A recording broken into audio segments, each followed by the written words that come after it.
Okay. Hi, everybody. Welcome back to another video. Today, I am talking about the books that I've read in the first quarter of this year, 2023. I've read 25 books so far this year, which I think is pretty good. Not gonna lie. And it's been 3 months, so that's paving the way for a 100-book year again, which I'm really excited about getting. We've got some curveballs coming our way in the next few months, though, so I'm not sure how successful it's going to be, but I'm going to try my best. That's my new goal, is 100 books this year. And we're on track. I'm not going to talk about all of the books that I've read this year because that would take a very long time, and I didn't love all of them. And some of them they were good, but I don't have much to say, or I already have vlogs about them. So I have 9 that I've highlighted here to talk about, and I'm really excited to get right into it. So the very first book that I read this year was The English Understand Wool by Helen DeWitt. This is a very short book. It's part of New Directions Press's new kind of collection of storybooks. They're like storybooks for adults is their approach. They're all books designed to be read in one sitting. The English Understand Wool was great. I don't want to go too much into the plot because it's so short it would give too much away. But it's basically about a young woman kind of writing the story of her life. And some things might be truthful, some things might not be. There's some twists, there's some turns. If you're a fan of a scammer, check it out. If you're a fan of the literary world, check it out. Yeah, that's kind of my short elevator pitch. It focuses a lot on her relationship with her mother and growing up kind of rich and high society and how that translates into her young adult life. I really enjoyed this. This was a page turner. It was a great introduction to this new collection from New Directions. Kind of the perfect little afternoon read. I think this book would be such a good one-woman show. I want to write and direct the play version of this. I can see it in my head, the whole thing. So if anybody is an actor, has a theater that we can use, hit me up. I have ideas. I have a vision. Let's make it happen. All right, my next book is YN by Esther Yee. YN stands for Your Name. It's a fan fiction term, basically about inserting the reader's name into a story. This is a book all about a young woman living in Berlin who kind of falls in love with a K-pop group or one specific singer from the K-pop group, starts writing obsessive fan fiction about him, and things escalate from there. I'm sure you can imagine some of the directions this might go. This was it blew me away. The writing was so interesting. There was this back and forth between what was really happening and the fan fiction she's writing. The character is so weird and such a distinct voice that really pulled me in. It reminded me a lot of The Idiot. If you've read that book, it was kind of if Celine from The Idiot was crazier. But I really loved what this book had to say about parasocial relationships. It had really interesting discussions between the characters about morals, and I just found the character so interesting that I couldn't put the book down. And it goes places that I wasn't expecting it to go, especially towards the end. Next up, I have recent Canada Reads winner for this year, Ducks by Kate Beaton.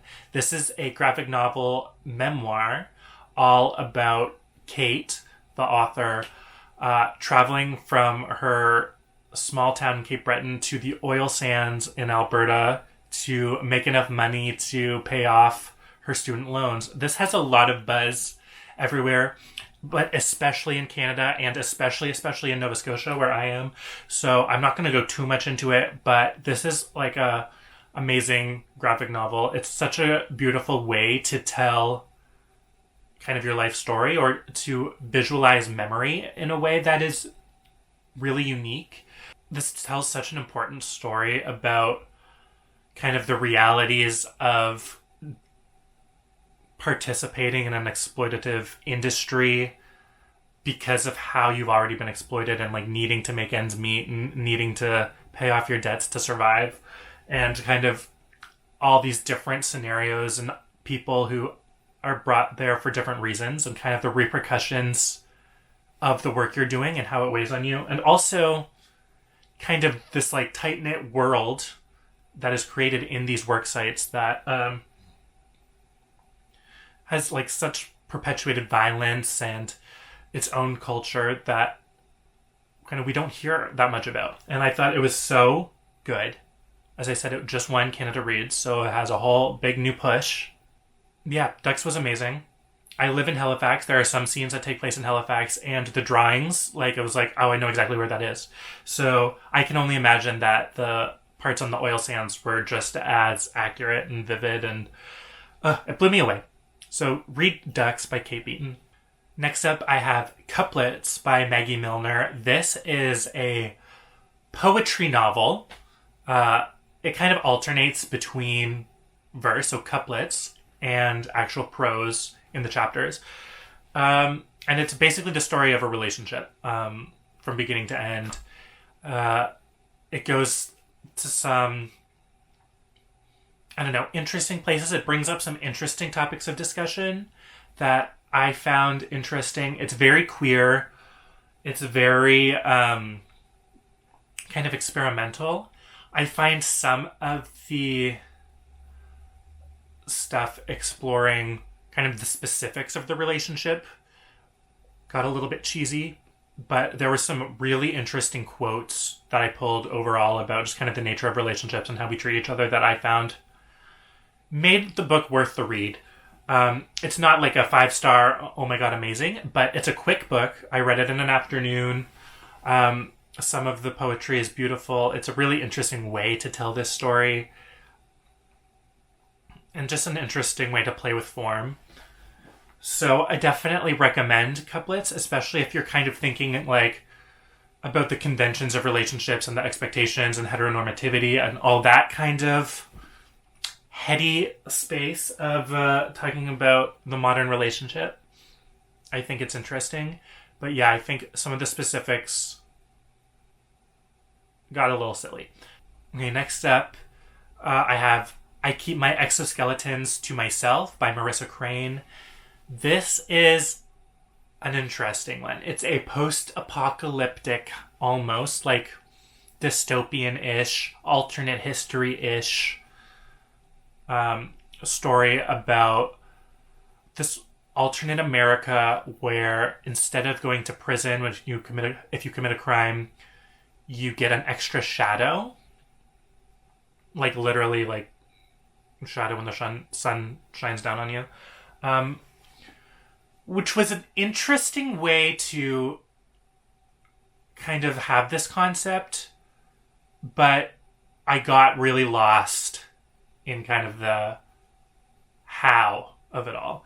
But anyway, the story focuses on this woman who is recently widowed. Her wife has just passed away and she's left to raise their child by herself with an extra shadow, or maybe it's 2 extra shadows. And because her wife died in childbirth, the baby gets an extra shadow like from infancy. So there's a lot of kind of thinking about crime and stigma and class in this book, and I thought that was interesting and really well done. It's just kind of the world that this book builds doesn't make a lot of sense to me. It's trying to draw a lot of comparisons to our own world, but kind of the foundation of the concept of this book like would make it so if you think about it even a little bit, it just doesn't make sense. It would change how society works so drastically that kind of drawing the parallels doesn't work.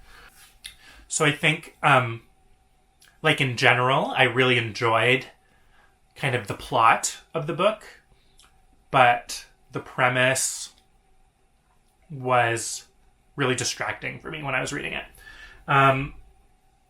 And that could just be me.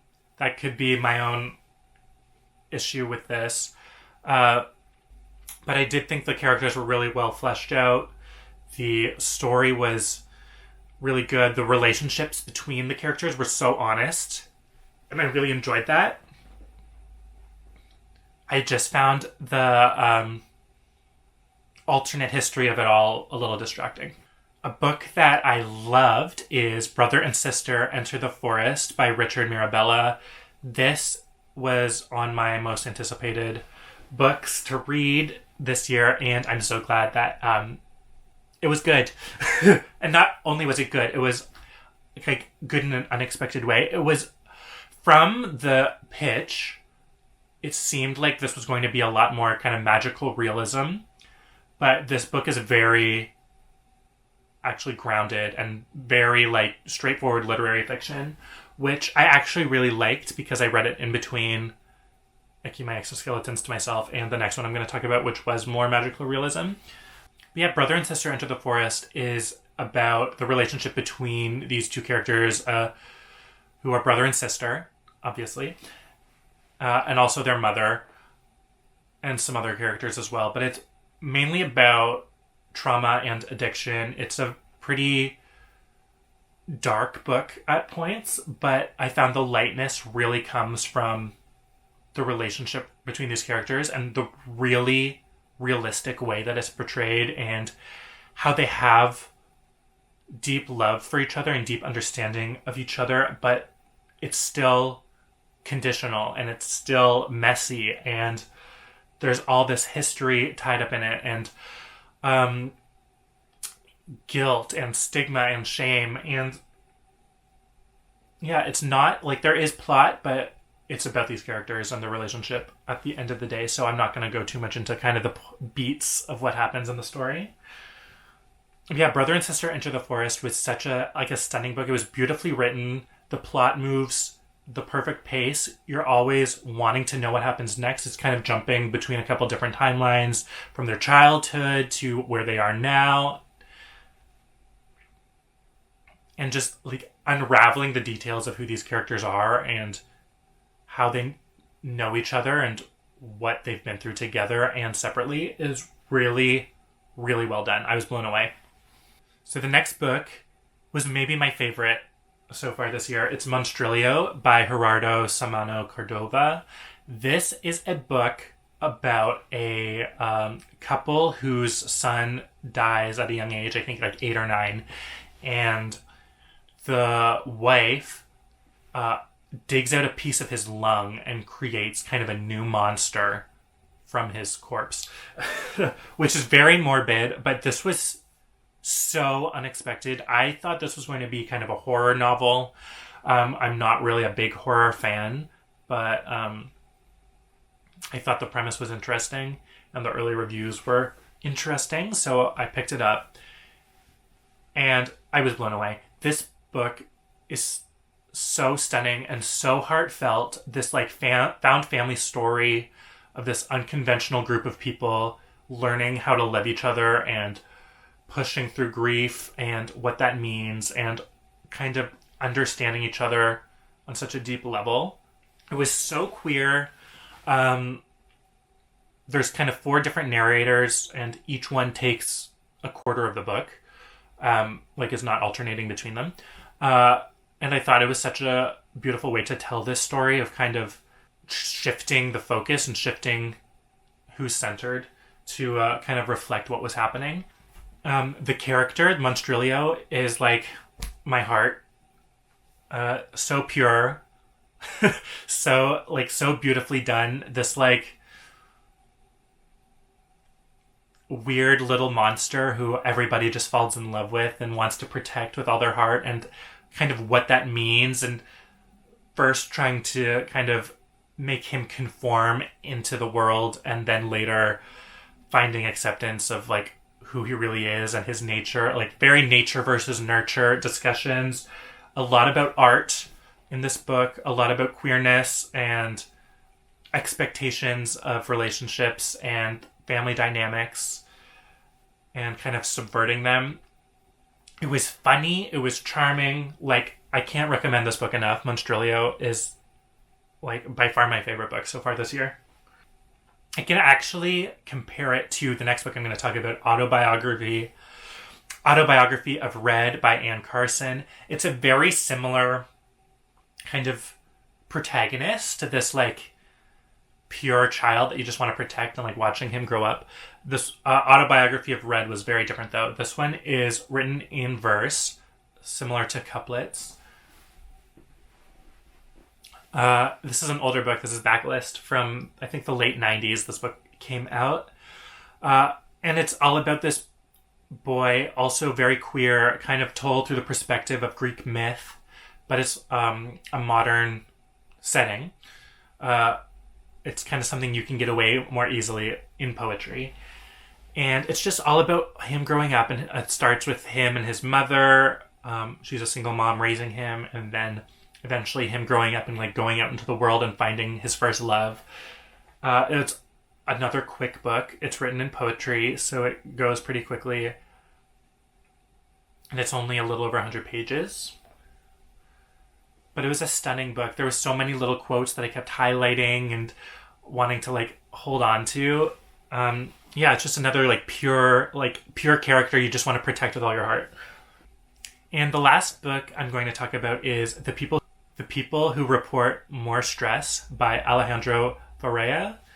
This is a collection of short stories. Most of them are interconnected about the same queer couple who lives in New York.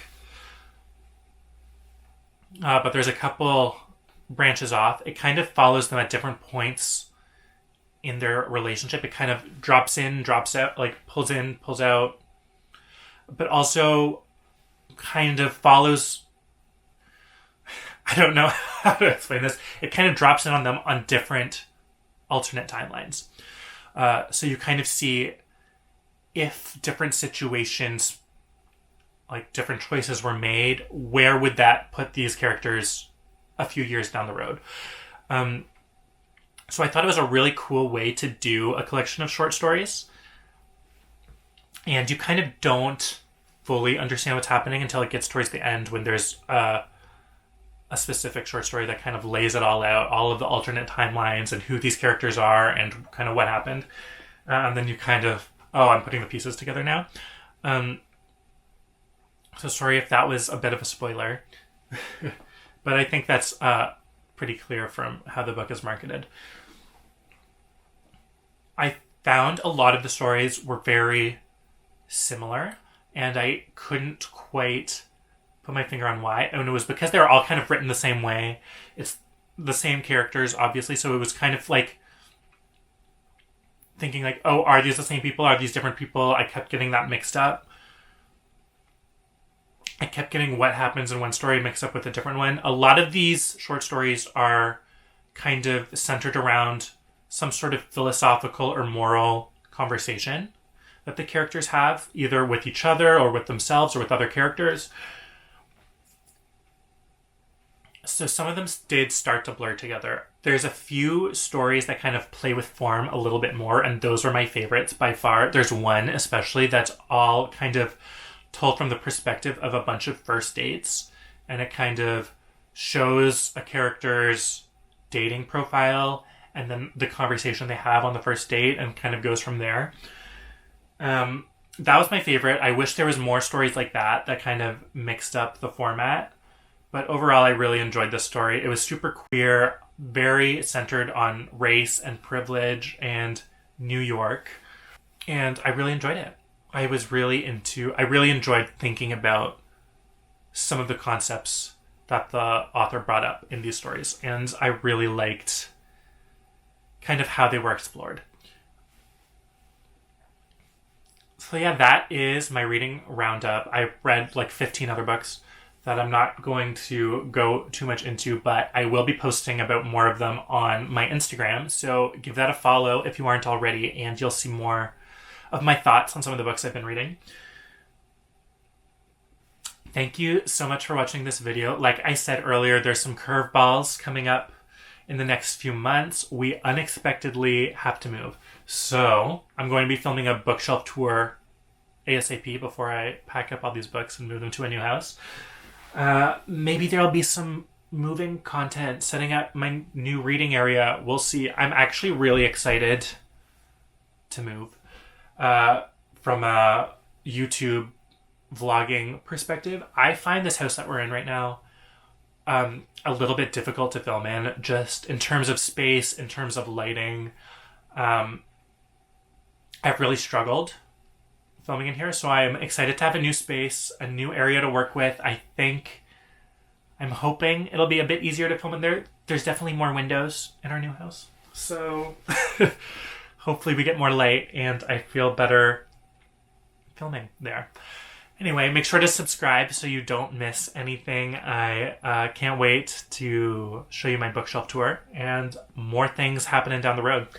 And I'll see you in the next one.